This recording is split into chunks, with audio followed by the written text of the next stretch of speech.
Bom dia, pessoal, tudo bem? Seguinte, hoje eu preparei uma aula para falar somente do pâncreas. Então é uma aula só sobre essa glândula aí. Por que eu deixei uma aula somente sobre pâncreas? Porque, pessoal, pâncreas é bem complexo, tá bom? Primeira coisa, pâncreas é uma glândula que a gente chama de glândula anfícrina ou glândula mista. Glândula anfícrina ou mista é aquela glândula que tem uma porção exócrina e uma porção endócrina. Ou seja, produz alguma substância ali que é lançada ou fora do corpo ou dentro de um órgão oco e possui uma substância que é lançada diretamente no sangue, na parte endócrina. Então é o seguinte, o pâncreas tem os ácidos pancreáticos, que é a parte exócrina, que produz o quê? Suco pancreático. Ou seja, é um conjunto lá de enzimas digestivas que vão ser lançadas no duodeno, né, lá na parte inicial do intestino delgado, para ajudar ali na fazer a digestão dos alimentos. Tá? Então tem na enzima digestiva do pâncreas, né, produzida pelo pâncreas, que é o suco pancreático, vai ter tripsina e quimiotripsina que digerem proteínas, vão ter lipases que digerem lipídios, vai ter amilase salivar, não, desculpa, amilase salivar na saliva, né? Amilase pancreática que digere o amido, enfim, vai ser um conjunto lá de enzimas digestivas que vão ser lançadas no duodeno, certo? Na parte inicial do intestino delgado. Tem algumas pessoas que têm uma doença chamada fibrose cística, tá? Uma doença genética, e ela tem alguns problemas, é um conjunto de problemas na verdade. Um deles é essa falta ou essa não produção de suco pancreático, tá? Então essa pessoa, né, as pessoas que têm essa doença, elas acabam tomando essas enzimas pancreáticas via oral, certo? Antigamente quem tinha fibrose cística tinha uma qualidade de vida muito ruim e uma expectativa de vida muito baixa. Hoje, né, a medicina evolui, né, evoluiu bastante, então a pessoa tem uma vida praticamente normal aí, tá bom? É lógico, né, com algumas restrições, tá tomando alguns remedinhos aí pro resto da vida, mas vive, normal, tá bom? Aí depois então tem a parte, os ácidos pancreáticos que produzem ali o suco pancreático, ou seja, a parte exócrina do pâncreas. E aí vai ter as ilhotas pancreáticas, ou ilhotas de Langerhans. Tá? Essas ilhotas aí, né, é uma região do pâncreas, né, a porção endócrina, ou seja, produz hormônios. Beleza. Quais hormônios o pâncreas produz? Dois principais hormônios aí. Primeiro, muito famoso, insulina. Pessoal, o que a insulina faz? O pâncreas produz insulina e lança ela no sangue. Ela simplesmente vai pegar a glicose, né, fruto ali da digestão do carboidrato, vai pegar essa glicose e vai fazer ela ser aproveitada pelas células do corpo. Né? Então, o seu corpo, nas células, vai entrar glicose para produzir energia na respiração celular, gerar ATP e tudo aquilo que vocês já sabem. A pessoa que não produz insulina, né, é aquela pessoa que tem diabetes tipo 1, que é genética, ela não produz insulina ou produz muito pouco. O que acontece? A glicose fica se acumulando no sangue, não é absorvida, não é aproveitada pelas células, e essa pessoa, para ter energia, não morrer ali, né, cair dura, ela vai começar a queimar energia da onde? De lipídios e de proteínas. Então a pessoa vai perder tanto massa muscular quanto gordura. Então a pessoa vai emagrecer em todos os sentidos, tá? Tanto massa boa quanto massa ruim, digamos assim. Tá? Então ela emagrece, tende a emagrecer. O seguinte, só que, então tá, só causa isso? Só causa emagrecimento? Ai que gostoso, vamos ter diabetes. Só que não, tá gente? Esse açúcar no sangue ali, né, sem ser aproveitado pela célula, ele causa na verdade um conjunto de doenças, tá? Ele causa muitas coisas. Tá? Desde a pessoa entrar em coma, problema renal, problema no fígado, enfim, ela vai ter uma acidose no sangue, que vai produzir muito corpo cetônico por causa da digestão da quebra do lipídio, né, para gerar energia, enfim. Ela vai ter um conjunto de doenças, tá? E que não é compatível com a vida, certo? Mas, graças a Deus, a gente, né, e os cientistas também, né? E a gente tem, né, hoje a insulina, que a gente injeta aí na pessoa, né? E ela tem uma vida praticamente também normal. Eu falo sempre praticamente, gente, porque sempre tem algumas restrições, né? E não pode falar que é totalmente normal, assim, né? 100% normal, porque você vai ter que ficar tomando medicamento pro resto da vida e tal, né? Mas, enfim, muito melhor do que antigamente. Pensa nas crianças, né, no século XVIII, século XIX para trás. No século XIX para trás, ou seja, 1890 para trás, não existia o conhecimento sobre o pegar a insulina, nem que for de algum animal, né, ou produzir insulina, menos ainda, né, por biotecnologia, engenharia genética. Então, as crianças que tinham diabetes, elas simplesmente morriam. Tá? Elas não passavam dos 10 anos de idade, elas estavam mortas. Por isso que eu falo crianças e não pessoas, tipo assim, no geral, né? Porque nascia com diabetes e não passava, não chegava nem na fase adolescente, já morria, tá? Aí no comecinho do século XX, no final do século XIX, comecinho do século XX, eles fizeram a primeira vez um experimento, né, digamos assim, que eles pegaram a insulina do porco, tá? Pegaram o sangue do porco, filtraram, separaram a insulina e aplicaram em crianças ali, tipo, quase morrendo. Gente, as crianças praticamente ressuscitavam, tá? Foi uma coisa absurda de boa, né, para os humanos, porque as pessoas com diabetes poderiam ter uma vida melhor.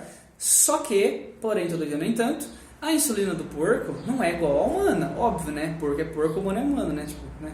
Então, às vezes tinha reações alérgicas, tá? Poderia ter algumas complicaçõezinhas aí. Beleza, mas já era um avanço. Aí, depois, com o surgimento da biotecnologia, da engenharia genética, né, da manipulação dos seres vivos, ali a partir da década de 70, mais ou menos, lá por volta de 1980, conseguiram criar a insulina 100% humana a partir de bactérias. O que fazia?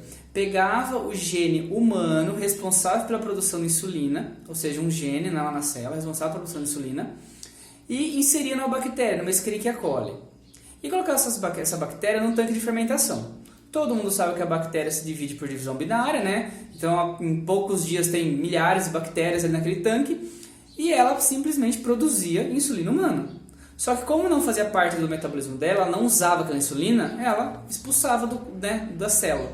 Então ficava aquele tanque lá de fermentação cheio de bactéria ali, aquele líquido ali, né, para a bactéria sobreviver, se alimentar, e insulina.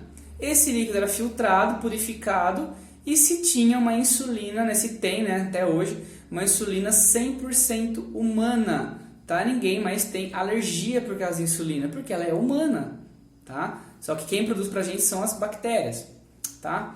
Então, um dos hormônios que o pâncreas produz é a insulina. A insulina, gente, ela controla o excesso de açúcar no sangue, ou seja, nossa, meu Deus, fugiu a palavra.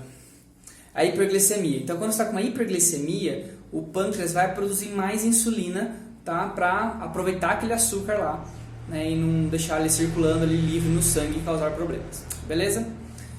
O outro hormônio que o pâncreas produz é um hormônio com ação antagônica à insulina, ou seja, o glucagon. O que o glucagon faz? O glucagon simplesmente ele vai quebrar o glicogênio, vocês lembram que é glicogênio, né? Reserva energética, né, animal, sem ser o lipídio, né, sem ser a gordura. Ele é a reserva energética animal, das plantas é o amido, ou seja, é um polissacarídeo. É a união lá de milhares de moléculas ali de glicose, né? Aonde fica o glicogênio? Tem estoque ali no fígado e no músculo, certo? O glucagon simplesmente vai ativar ali uma cascata de reações, né, enzimáticas e vai quebrar esse glicogênio em várias moléculas de glicose. Em que situação que o corpo faz isso? Por exemplo, acordei 6 da manhã, 6h30, e tinha que entrar na escola às 7, ou seja, acordei atrasado. Aí eu só enfiei uma roupa no corpo e fui dar aula. Só estou bebendo água, não comi nada. Então eu já fiquei em jejum à noite e ainda fui dar aula até meio-dia, 1h da tarde, sem comer nada, direto. Meu corpo, gente, precisa de energia, tá? Ele precisa parar em pé, precisa de energia. O que ele vai fazer? Como eu estou em jejum por muitas horas, ele vai produzir mais glucagon. Ele vai evitar a hipoglicemia. É lógico, gente. Mas fulano tem hipoglicemia toda hora. O corpo, ele tenta evitar. Tem hora que ele não consegue, né? E aí cada corpo é cada corpo, né? Tem gente que consegue ficar um dia inteiro, 24 horas sem comer nada e não passar mal, come mais à noite ali, sei lá, lógico que não é o correto, não é saudável isso. Mas a gente que acorda de manhã, vai dar aula, vai trabalhar, vai fazer sei lá o quê, vai tarde do seu onde, vai no seu onde, vai comer só à noite. Então amigo meu fazia isso, não passava mal. Eu só ficava 4 horas sem comer, tudo desmaiando aqui, né? Enfim, não é do exagero, mas beleza. Então cada corpo é de um jeito, né? E a gente tem lá a homeostase, mas também cada corpo tem o seu limite, certo? Então, pessoal, a insulina e o glucagon, eles têm ações antagônicas. Enquanto a insulina vai pegar esse açúcar do sangue e colocar para dentro da célula para ser aproveitado, o glucagon vai pegar o açúcar na forma ali de glicogênio e vai quebrar em várias moléculas de glicose. Você vai colocar açúcar no sangue para dar energia, certo? Quando a pessoa está em jejum ali algumas horas. Então, pessoal, de pâncreas, eu acho que é só isso que eu precisava falar. Deixa eu ver se eu preciso falar mais alguma coisa. Eu acho que preciso. As curiosidades da diabetes. Aqui na página 266, ele fala da biotecnologia para a produção de insulina, né, que eu já comentei, da bactéria e tal. E ele fala alguns termos como glicosúria e poliúria, tá? E polidipsia. Precisa saber esses termos? Na verdade não, tá? Assim, nossa, super importante. Mas tem que saber entender pelo menos o que está por trás desse termo. Por exemplo, a glicosúria, na verdade, é perda de urina, perda de glicose pela urina. Por que acontece isso? Quando a gente vai formar urina, a gente já estudou o sistema urinário. Quando a gente vai formar urina, o plasma sanguíneo ele extravasa completamente no primeiro filtrado glomerular, né? que forma o primeiro filtrado glomerular, que a gente chama de urina primária. Então sai água, íons, aminoácidos, glicose. Ao longo ali dos túbulos renais, né, que são vários, túbulo contorcido proximal, alça de Henle, túbulo distal, enfim, o ducto coletor, enfim, vai passar por esses tubos, né, túbulo coletor. Aí, o que acontece? A glicose vai sendo reabsorvida, e a água também, e alguns sais minerais também, né? E a glicose praticamente toda é absorvida, reaproveitada. Quando a pessoa está com muito açúcar, muita glicose no sangue, ela não é tanta glicose que extravasa que chega um momento que não consegue reabsorver tanta glicose assim. Então acaba eliminando glicose na urina, que é o primeiro termo que aparece aqui, que é glicosúria. E acaba eliminando a glicose na urina, tá? Os mais antigos falam que a pessoa que está com diabetes descobre que ela tem diabetes porque quando ela vai urinar, depois de um tempinho fica com formiga ali em volta da privada. Gente, não sei falar se é fake news ou não, tá? Não tenho nem ideia. Mas os antigos falam que é verdade. Bom, sei lá, né? Enfim, aí tem outro fenômeno que é a poliúria. Seguinte, como vai ter muita glicose ali no filtrado glomerular, vai ter uma pressão osmótica da urina. Então, em vez da água ser muito reabsorvida pelos túbulos, não consegue reabsorver tanta água, porque aquela urina está muito concentrada. Tá? Então a água não consegue fazer o caminho ali osmótico, né, sair dos túbulos e ir para os capilares sanguíneos, né, para ser reabsorvida essa água. Então acaba perdendo muita água. Tá? Então a pessoa que tem diabetes sem tratar, tá? Ela acaba perdendo glicose, né, eliminando glicose na urina. E como vai ter muita glicose lá no filtrado glomerular, vai eliminar. Ela não vai conseguir reabsorver água direito, vai eliminar muita água, ou seja, vai urinar bastante. E, consequentemente, vai ter o quê? Sede, tá? Que é essa, gente, a palavra para sede que eles usam, né? Polidipsia, tá? Enfim, tá? Mas na verdade é um termo específico, né? Que é a sede por essa perda excessiva de água aí por causa do diabetes. Qual é a diferença entre o diabetes tipo 1 e tipo 2? Tipo 1 é genético, tipo 2 é adquirido, ou seja, a pessoa é sedentária, come muito errado, né? E ela acaba desenvolvendo diabetes tipo 2. O tipo 2, geralmente a pessoa não tem que injetar insulina, mas ela vai ter que controlar pro resto da vida a alimentação. Tá? Em alguns casos mais extremos, acaba injetando sim insulina, né?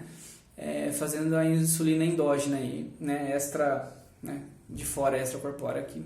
Acaba entrando aí, seja por seringa ou por algum outro mecanismo. Geralmente é injeçãozinha, tá?